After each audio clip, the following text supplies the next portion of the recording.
Lorsque j'accompagne des entrepreneurs et que je leur propose de se filmer face caméra, je leur précise qu'il s'agit de faire preuve d'authenticité pour réaliser des vidéos impactantes. Mais au fait, ça veut dire quoi être authentique? Bonjour et bienvenue sur le podcast des néo-vidéo marketeurs.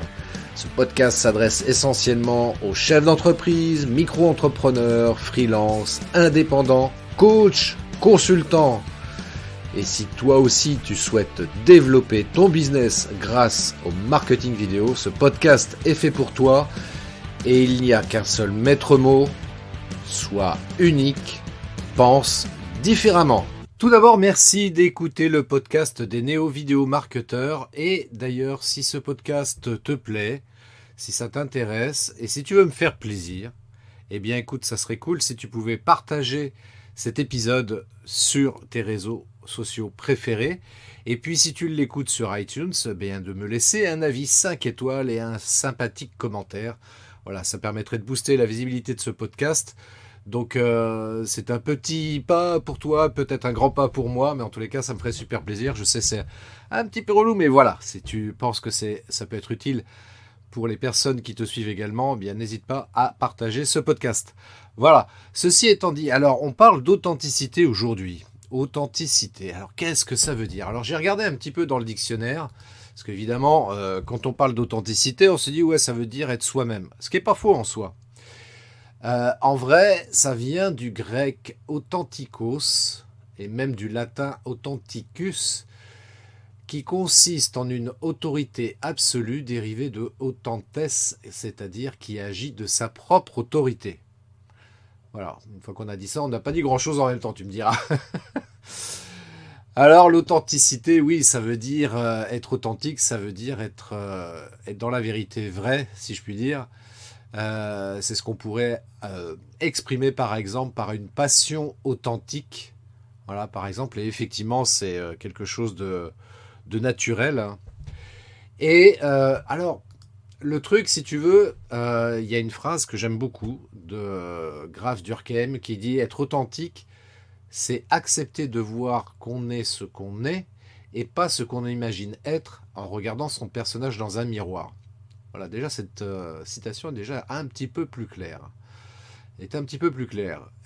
Justement parce que l'idée de rechercher l'authenticité, et notamment, enfin entre autres par exemple, quand on intervient comme ça, quand on se filme face caméra, l'intérêt d'être authentique, eh bien, moi je dirais il y aurait 3 intérêts principaux dans le fait de rechercher à être authentique. C'est que, immanquablement, on va être amené à apprendre à se connaître.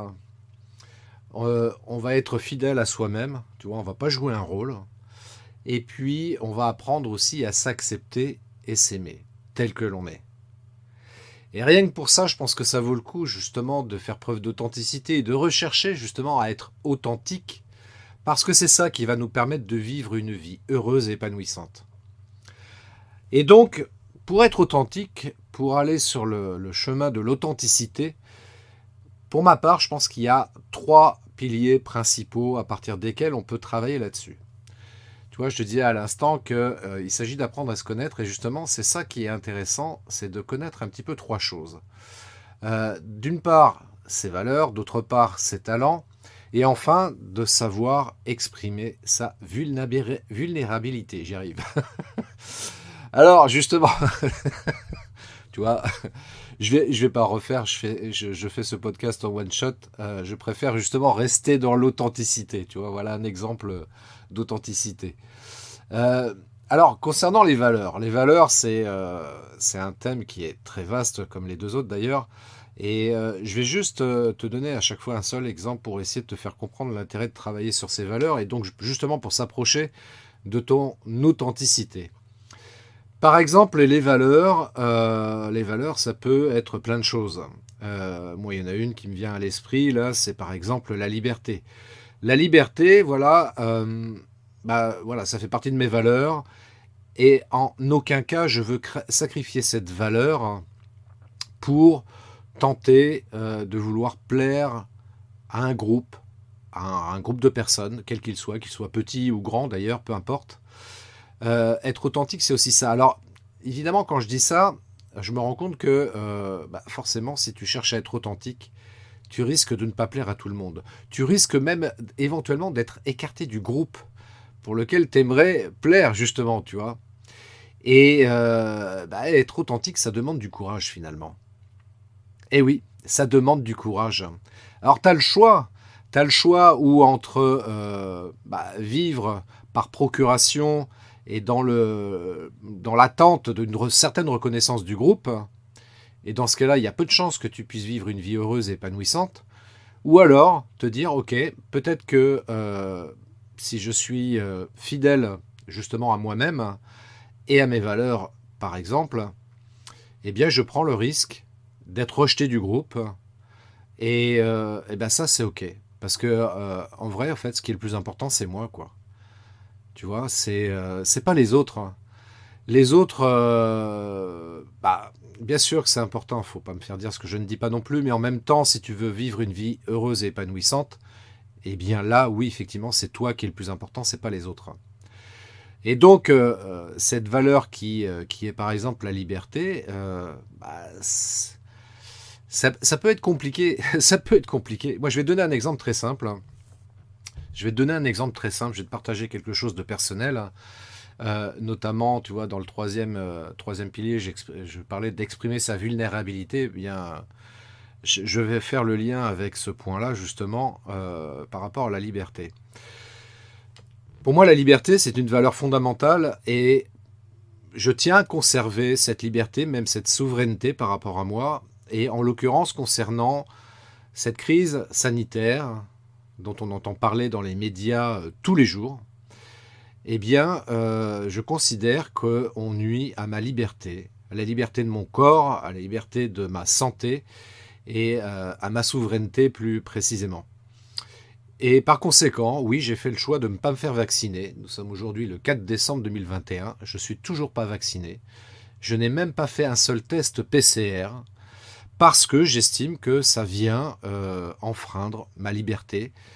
D'autant que il y a tellement, selon mon point de vue, et ça n'engage que moi bien entendu, mais il y a tellement comment dirais-je, de doutes, de choses tellement floues dans cette histoire-là. Il y a tellement d'incohérences également que accepter de sacrifier ma liberté au nom de quelqu'un qui décide à ma place de ce qui est bon pour moi ou pas, et en plus pour le coup c'est pas sur la totalité de ma santé, c'est juste sur un aspect, parce que par exemple je pourrais très bien être alcoolique, ce qui n'est pas le cas, mais en l'occurrence personne ne s'en soucie, mais là sur un sujet, bon voilà. Et donc moi non, j'ai décidé que du coup je me retrouve en marge. Je fais partie de ces personnes qui sont en marge de la société, ce qu'on peut appeler très factuellement des citoyens de seconde zone. Des citoyens de seconde zone, hein, je rappelle la définition, sont des personnes qui sont privées de certains de leurs droits, ce qui est mon cas. Je ne peux plus aller au restaurant, je ne peux plus aller au cinéma, je ne peux plus aller dans les salles de sport. Bref, pas faire la liste, mais il y a un certain nombre de choses que je n'ai plus le droit de faire. Et donc je fais partie de ces citoyens de seconde zone. Mais en même temps, si tu veux, moi ça ne me pose pas de problème dans la mesure où je tiens à préserver la liberté d'utiliser mon corps comme je veux et de me soucier de ma santé personnellement comme je l'entends, comme ça a toujours été le cas jusqu'à présent. Donc ça fait partie de mes valeurs. Et donc pour le coup, eh bien, ça me permet d'être authentique et d'être justement fidèle à moi-même. Voilà, je m'accepte et je m'aime tel que je suis avec mes valeurs. Deuxième chose, le deuxième point que je voulais aborder aussi, c'était la partie des talents. Bien oui, les talents, ça fait partie aussi du fait d'être authentique. Par exemple, un de mes talents, eh bien, c'est que je suis studieux. Voilà, j'ai fait une étude là-dessus, il semblerait que je sois studieux, et c'est vrai que dans les faits, c'est exactement ça. J'adore étudier, je suis très curieux, et j'aime bien approfondir des sujets qui m'intéressent dans différents domaines d'ailleurs, et même d'une manière générale.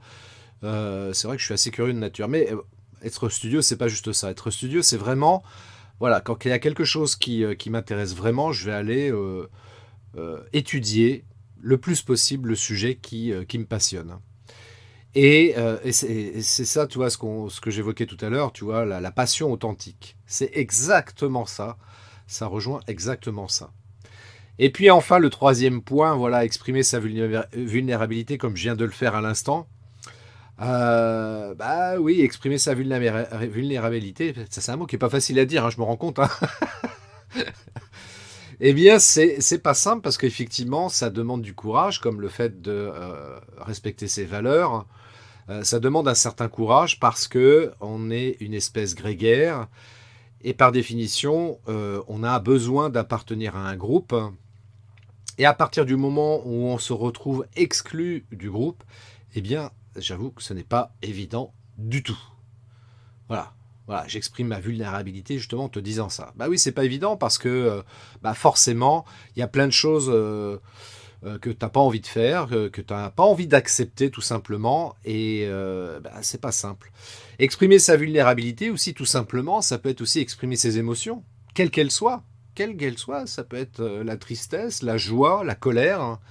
Et c'est être capable donc d'accueillir toutes ces émotions-là et de savoir les exprimer aux dépens des réactions de certaines personnes, parce qu'évidemment, si tu exprimes une certaine colère, un certain agacement, éventuellement, tout simplement, eh bien, ça peut déranger évidemment ton entourage. Alors, il ne s'agit pas de se mettre dans une colère virulente, où là, ça peut provoquer évidemment des réactions parfois négatives. Mais de savoir exprimer une colère saine, ça peut être utile. Et puis, eh bien, si les gens en face ne savent pas apprécier justement cette expression, eh bien, tant pis.